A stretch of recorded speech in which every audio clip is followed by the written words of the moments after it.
Boa noite a todos os irmãos e todas as irmãs. Boa noite. Que boa noite vigoroso. Que bom começar assim. Quero dizer que é sempre uma alegria receber o convite dessa casa. E que eu trago também um abraço fraterno dos ceareiros do Centro Espírita Pedra de Luz, que fica no município aqui vizinho, em Palhoça, do qual eu faço parte.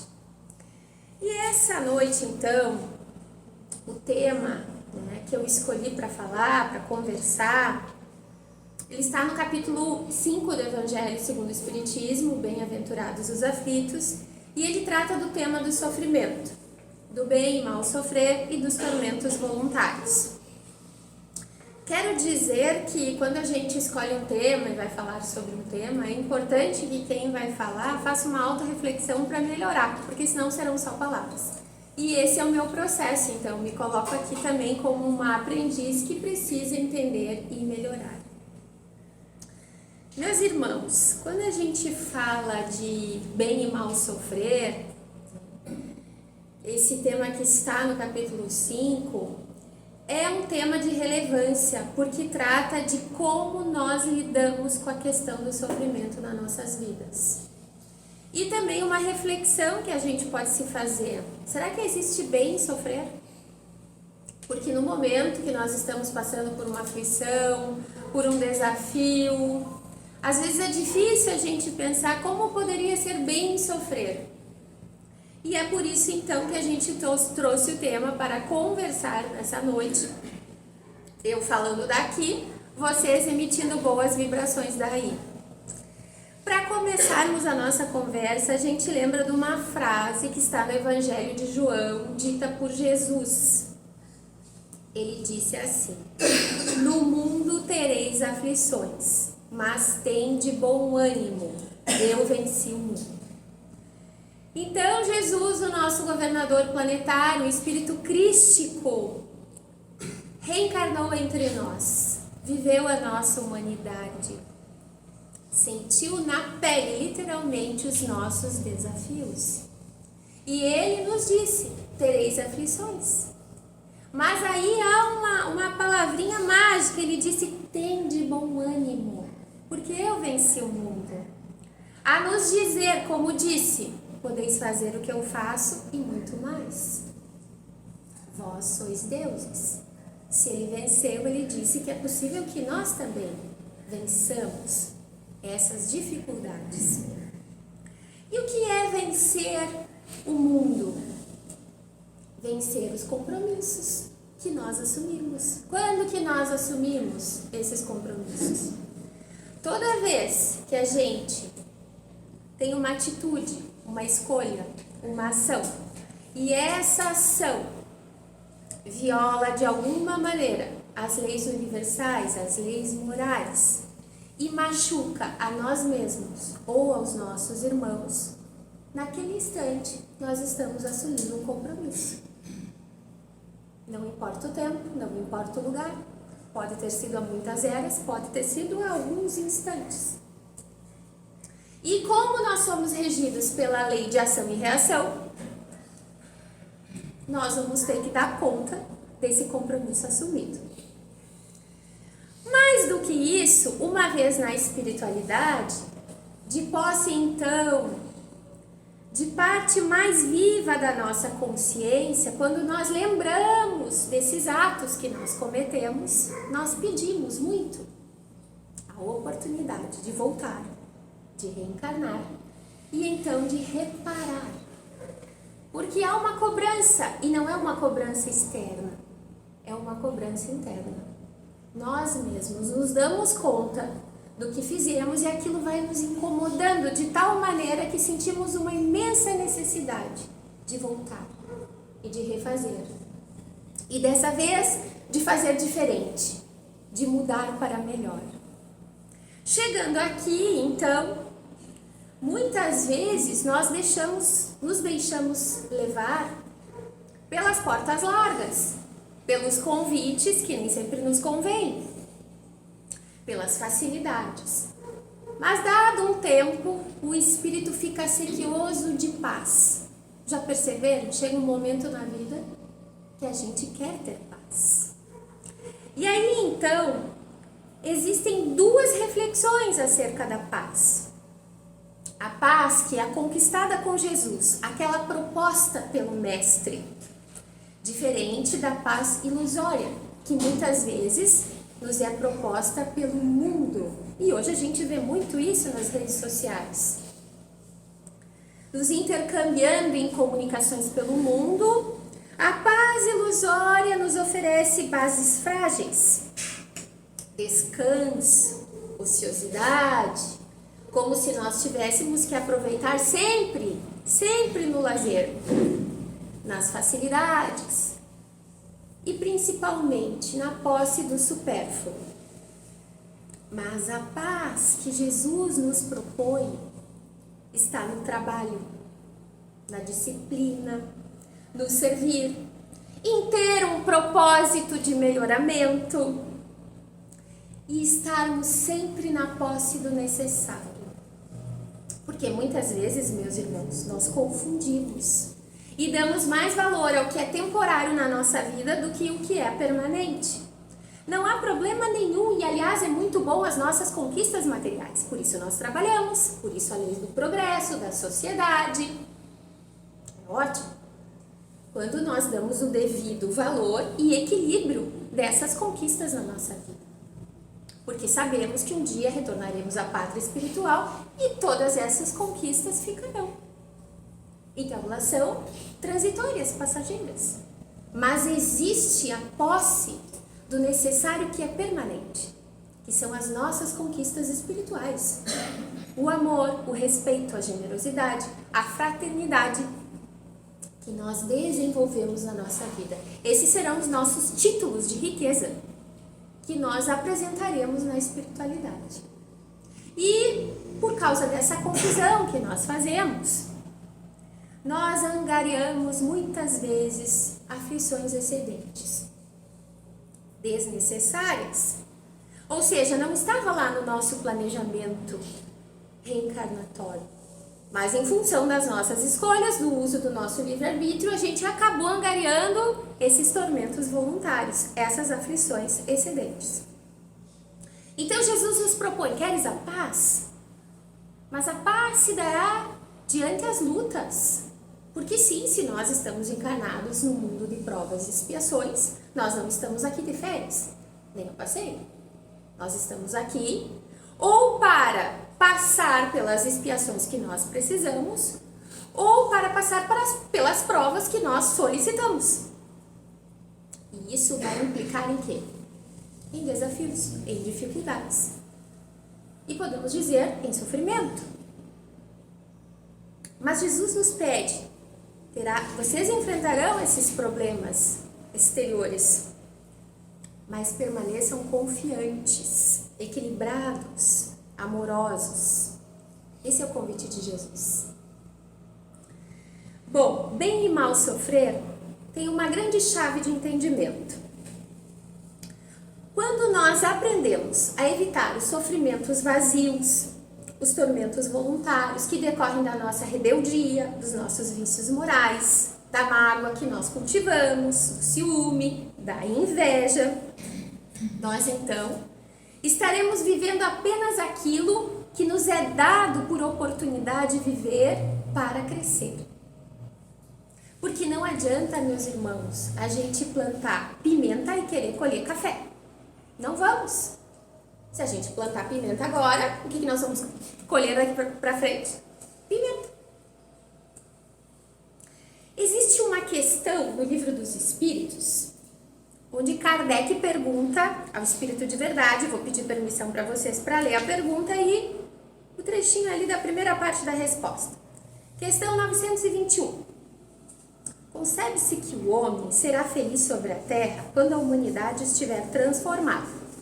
Mas até lá, cada um pode se garantir uma felicidade relativa? Ele pergunta. E o que os espíritos respondem? O mais frequentemente, o homem é o artífice de sua própria infelicidade.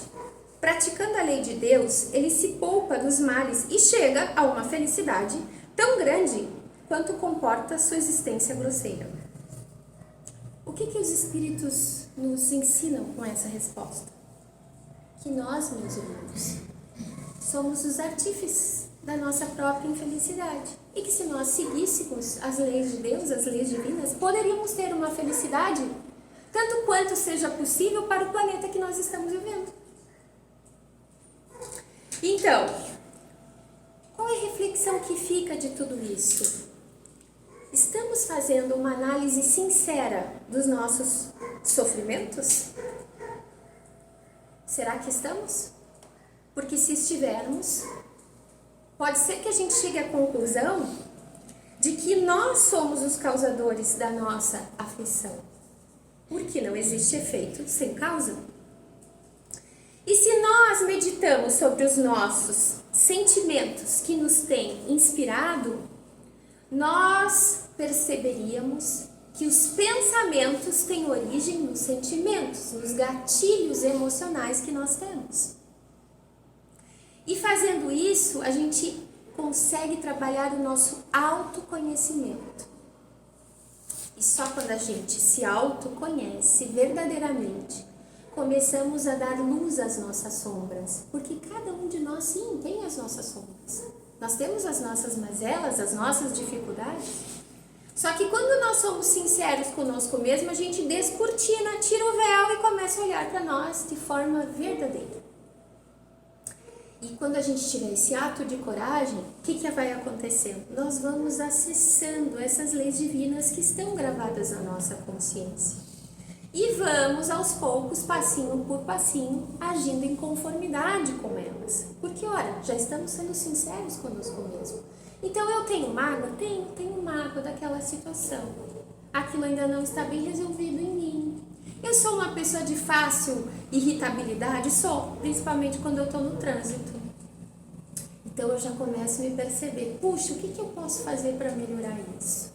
Então, nós vamos fazendo essa autoanálise, vamos nos conhecendo e aos poucos vamos nos melhorando. Há algumas ferramentas importantes que nos ajudam nessa análise. Uma delas, por exemplo, é o estudo. O estudo da doutrina espírita faz com que a gente compreenda as coisas.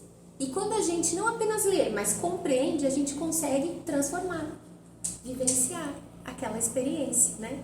Então a gente vai pensando um pouquinho melhor antes de agir, porque estudamos, porque refletimos em grupo muitas vezes e vamos enchendo o nosso coração de luz, vamos enchendo o nosso coração de luz. Mas como falamos também no início dessa conversa, existem aflições que nos chegam como lição, né? São as nossas expiações, porque tudo que nós fizermos terá consequência. E nunca, meus irmãos, nós escaparemos das nossas faltas, mas vai depender de nós como nós vamos vivenciar essas experiências, né? Numa situação difícil, eu posso crescer ou eu posso me afundar. Tem a historinha dos 2 irmãos gêmeos. Então, 2 irmãos gêmeos tiveram uma experiência muito difícil na infância. O pai era alcoólatra, era agressivo, agredia os filhos. Um dos filhos se tornou um grande cientista. Estudou, formou uma família, trabalhou na área de pesquisas e conseguiu fazer pesquisas que trouxeram um grande benefício à humanidade. O outro irmão gêmeo se afundou na tristeza, na revolta, na depressão. Acabou descambando também para o lado do vício. Não conseguiu formar uma família, nem um planejamento na vida profissional. Quando chamaram os 2 irmãos para uma entrevista, perguntaram ao irmão que infelizmente tinha ido por um caminho da revolta, da negação, da tristeza improdutiva e perguntaram, mas a que você atribui o seu estado atual? E ele disse, minha irmã, você não conhece a vida que eu tive, você não sabe da minha história. Eu tive uma infância muito difícil. Meu pai era alcoólatra, era agressivo e eu cresci nesse meio. Então imagine como seria a minha vida, não poderia ser diferente. A entrevistadora foi falar com o irmão, que era cientista, que tinha formado uma família, que estudou, que trouxe benefícios para os outros irmãos de humanidade, e perguntou, a que você atribui a sua condição atual? Ele disse, minha irmã, É que você não conheceu a minha infância. Eu tive uma infância muito difícil, infelizmente o meu pai caiu pro lado do vício, era uma pessoa agressiva. E eu e meu irmão sofremos muito. E eu disse naquele momento a mim mesmo, eu não quero isso para mim. Aquela experiência foi uma alavanca para que eu procurasse ter uma vida diferente. Então eu lutei, eu me enchi de coragem e eu fiz o meu futuro diferente. Eu quis que os meus filhos tivessem uma nova experiência, com amor, diferente daquela que eu tive. Vejam, meus irmãos, a mesma história de infância, só que com um significado diferente para cada um. Aquilo impactou de tal forma que ele sucumbiu à tristeza que é paralisante. O outro utilizou aquela situação de vida como uma ferramenta evolutiva e resolveu utilizar daquela experiência como um trampolim para poder avançar mais. Isso é bem no mal sofrer. Essa é a proposta da doutrina. Como nós estamos fazendo as nossas escolhas? Como nós estamos significando aquilo que acontece na nossa vida?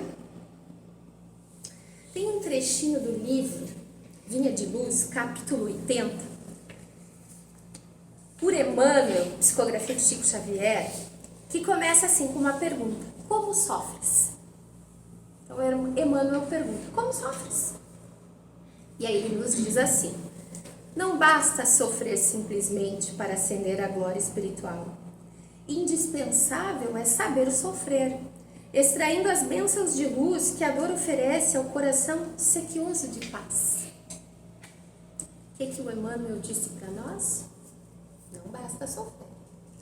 Então se a gente diz assim, mas eu sofro tanto, quando eu chegar no céu já sofri tudo, tá tudo resolvido.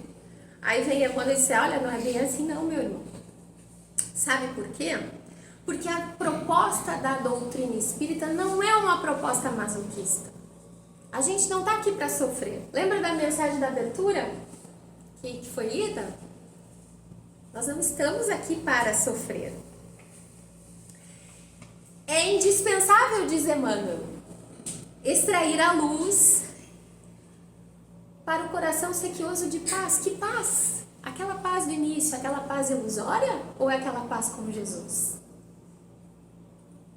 Nós estamos extraindo a luz das experiências naquela paz que propõe Jesus para nós? No mundo tereis aflições, mas tende bom ânimo, eu venci o mundo. Muito bem, e outra reflexão importante é que todos nós, todos sem exceção, sofremos no cadinho das nossas existências para cumprimento das nossas necessidades evolutivas, todos nós. Porque às vezes a gente acha que a grama do vizinho é mais verde que a nossa. A gente acha assim, eu sofro tanto, mas o fulano nunca sofre nada, tá tudo muito bem com ele. É que tem pessoas que conseguem criar uma resistência maior e passam uma situação de uma forma mais leve, mas não significa que elas também não tenham as questões delas para evoluir, para trabalhar e para superar. Porque, como falamos, estamos todos num planeta de provas e expiações.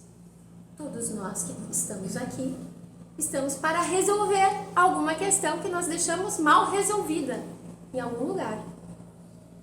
Mas são raras as almas na Terra que sabem extrair dessa situação de dor, podemos chamar de sofrimento ou de desafio, de dificuldade, algo que agradecer. E sabem por quê? Porque toda correção paterna, ela não é bem aceita no momento da correção. Então nós já fomos crianças, adolescentes, hoje muitos têm filhos, né? E por exemplo, a gente tem um filho, a gente observa que ele está muito tempo hoje nos eletrônicos, celular, ou ele quer ficar no computador, ou ele quer jogar o videogame, está muito tempo jogando. E o pai ou a mãe observa e diz, puxa, acho que ele não está mais se alimentando direito, acho que a vida social está comprometida, não vejo ele mais estudando, o sono está prejudicado, aí o pai e a mãe dizem assim, meu filho, vem cá, isso não está certo não, nós vamos ter que colocar um limite. Aí na hora o filho assim, não, mas pô, Vai sair da zona de conforto dele, vai reclamar, vai xingar, vai esbravejar, vai dizer que não.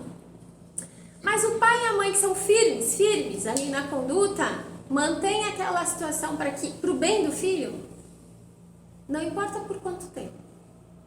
Passam-se os anos, passam-se as décadas, e aquela criança vira um homem ou uma mulher, e ela olha para trás.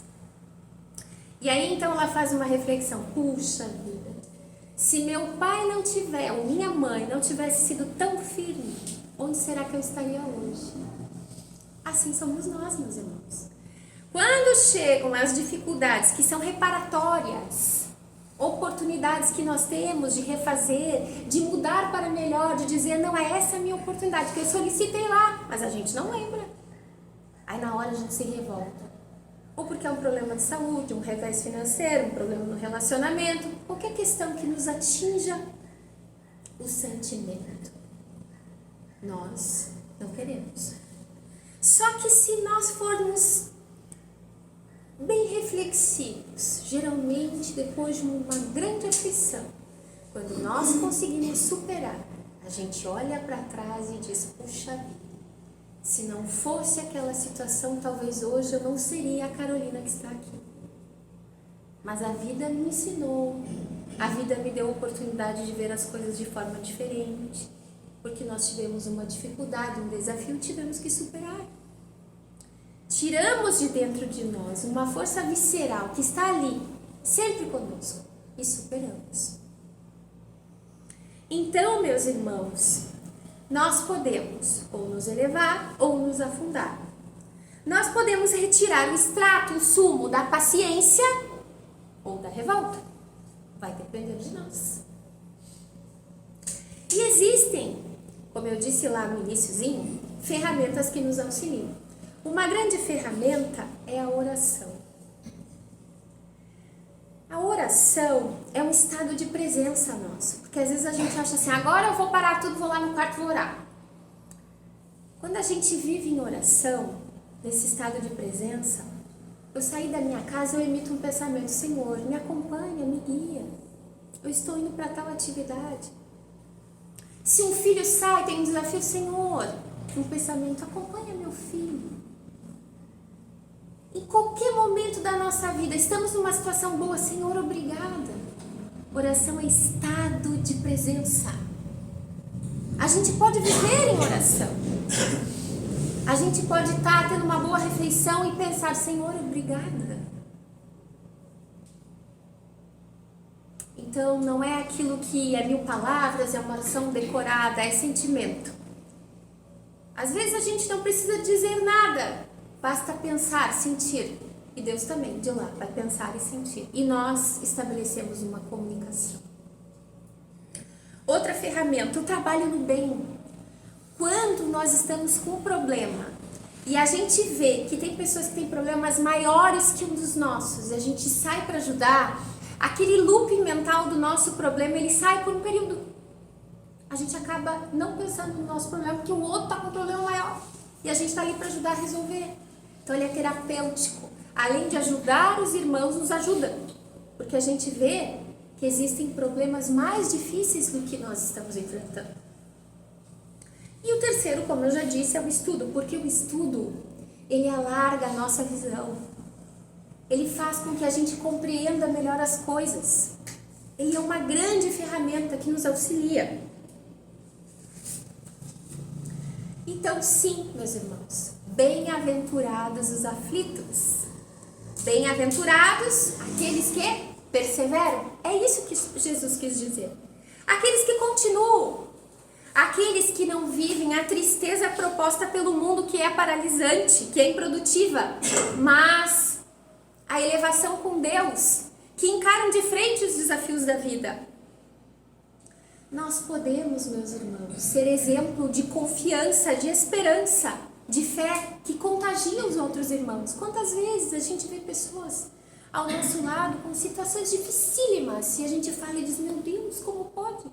A pessoa está sempre de bem com a vida, está sempre sorrindo, a gente nunca vê a pessoa reclamando. E às vezes a gente está com uma unha encravada e reclama para a família inteira. Vê um Chico Xavier. Tem um livrinho, Minutos com Chico Xavier, de José Carlos de Luca. Numa das mensagens lá diz, Chico tomava 29 comprimidos por dia. A gente não via ele reclamar. Ele chegava ainda em altas madrugadas do trabalho na casa espírita e ia cuidar do cachorrinho que ele amava. Ele nunca ficava olhando para o relógio, porque agora, não, tinha alguém e ele atendia. Mas ele tinha inúmeros problemas de saúde. Saúde física frágil, mas uma alma linda. Então, meus irmãos, nós não podemos confundir meio com fim. Sofrimento, aflição, desafio é meio. É um meio para que a gente consiga chegar no fim, na nossa finalidade. Sofrimento não é fim. Ninguém está aqui para sofrer. Ninguém está aqui para sofrer.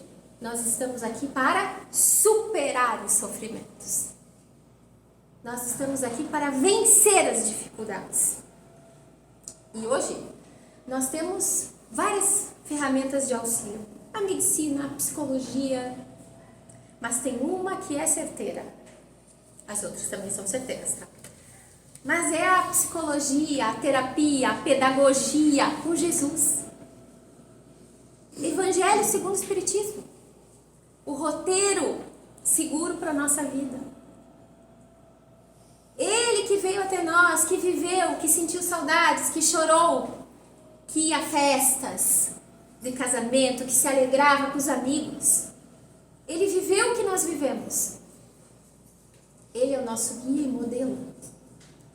E nós nunca estamos sozinhos, nunca, nem nos momentos mais difíceis.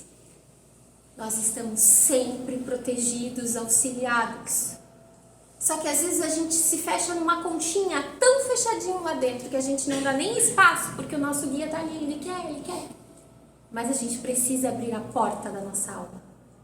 E ele pede, abre a porta da tua alma, e a gente fica ali fechadinho dentro da concha. Então vamos abrir as portas para que a gente seja feliz. Para que a gente seja feliz. E para finalizar então, eu escrevi aqui algumas reflexões. Aprender a ser uma pessoa saudavelmente generosa conosco e com os outros pode estar ligado a uma longa aventura na área da perseverança. Acreditamos que as coisas e as pessoas é que nos fazem infelizes, mas isso não é verdade. Somos causa e efeito de nós mesmos. A edificação da paz, aquela com Jesus, no reino interior, se estabelece em nós definitivamente quando começamos a cultivar a honestidade emocional em todas as nossas relações, com nós mesmos e com os outros. Toda mudança que gera desafios, que ora aliviam e alegram, ora frustram e entristecem, é um processo que a providência divina utiliza para garantir a nossa evolução, o nosso crescimento. Lembre, nascer, morrer, renascer e progredir sem cessar, tal é a lei. Por isso, meus irmãos, desacertos fazem parte do nosso processo evolutivo, pois ninguém neste mundo consegue aprender e crescer sem se equivocar primeiro.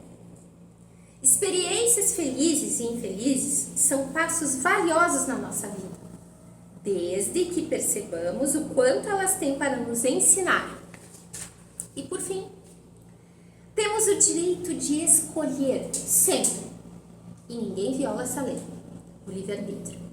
Temos sempre o direito de escolher o que vamos fazer com as lições que a vida nos oferece, mas, sem dúvida, se recusarmos o desafio de compreendê-las e assimilá-las, essas mesmas lições voltarão revestidas em novas embalagens.